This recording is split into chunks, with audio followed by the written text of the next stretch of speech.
one of the things that I said in the wake of that is that in the search for comments, Hipkins ended up basically being in lockstep with what Luxon was saying, and being very much aimed at it's not just what you said, but what they thought of you.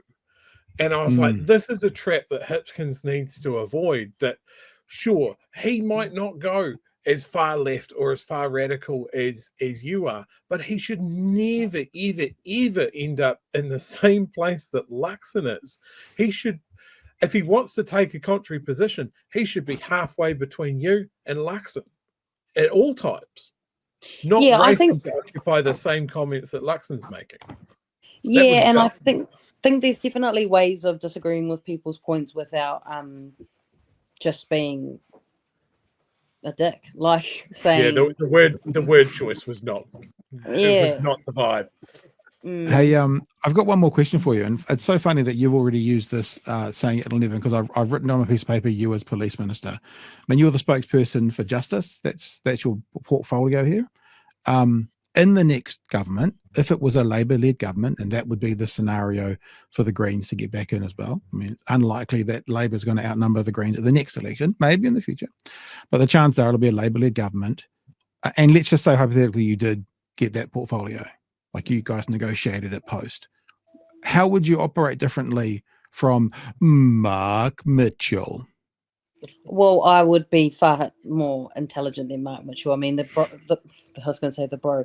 The guy doesn't even know what systemic bias is. You know, that's the level of, and he never has anything intelligent to say.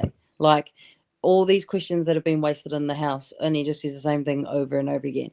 The police do a world-class job. Like that's all he says every time. He's got nothing constructive to add to any debate, no facts, no data, no nothing. And so how would I do things differently?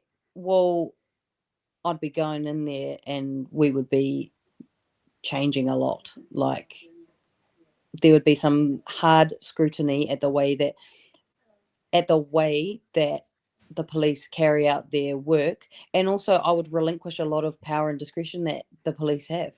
There's too much. They've got too much power and discretion to do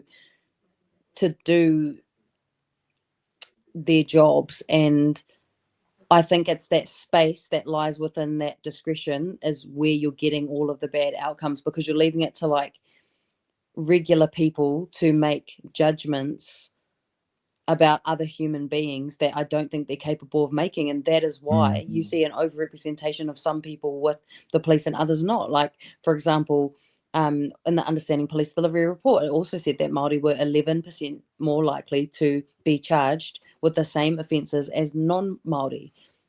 To be charged with the same offence as non-Māori. So that needs to be sorted out. That needs to be sorted out. And again, it would be a relinquishing of some functions that I don't think the police are capable of dealing with and shouldn't be the ones to be dealing with that. And I feel like they wouldn't mind. Like, don't you agree that wouldn't the police agree that they are overworked and under-resourced as well, and that maybe they would have far better jobs if they weren't focusing on things that they are not trained to do?